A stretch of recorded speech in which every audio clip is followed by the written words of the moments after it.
मतलब जी देखें, आवाम जब वोट के लिए निकलती है तो वो कुछ तवक्को तो उम्मीदें लेके, वो चाहे वो सर्दी की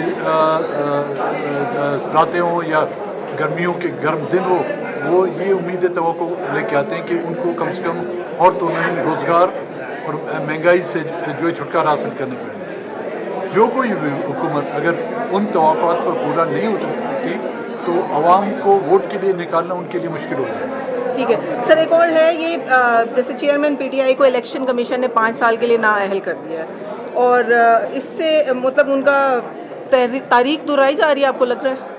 एक तो खुद करदार वो कहते हैं चिनाज लिस्ट, यहाँ पर हमेशा हुक्मरानों ने खड्डे दूसरों को लिए खोदे और अल्टीमेटली गिरे वो खुद हैं। चाहे उन्होंने खड्डे खोदे हैं इनके लिए, अब ये खड्डे खोद रहे हैं किसी और के लिए, गिरना तो हमें ही है उसमें। सर एक और सवाल ये है कि इनका इंतखाबी निशान भी इलेक्शन कमीशन में कहा जा रहा है कि हटा दिया जाए, तो ये बात दुरुस्त है कि अगर एक पार्टी है, बड़ी पार्टी रही है, उसका इंतखाबी निशान इस तरह से हटा दिया जाए? किसी का इंतखाबी निशान हटाना, किसी को जो इलेक्शन से बाहर रखना या किसी पॉलिटिकल पार्टी को जो है ना कलदम करार देना, हम तो रोज़ अव्वल से रो रहे हैं। जब नेशनल अवामी पार्टी पर पाबंदी लगाई गई थी, हमारी किसी ने नहीं सुनी। जब हम मिसिंग पर्सनस की बात कर रहे थे, हमारी किसी ने नहीं सुनी।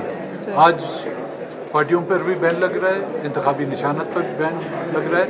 बलूचिस्तान से मिसिंग पर्सनस का सिलसिला जो शुरू हुआ था वो अब पंजाब पर और खैबर पख्तूनख्वा सिंध पर आ पहुँचा।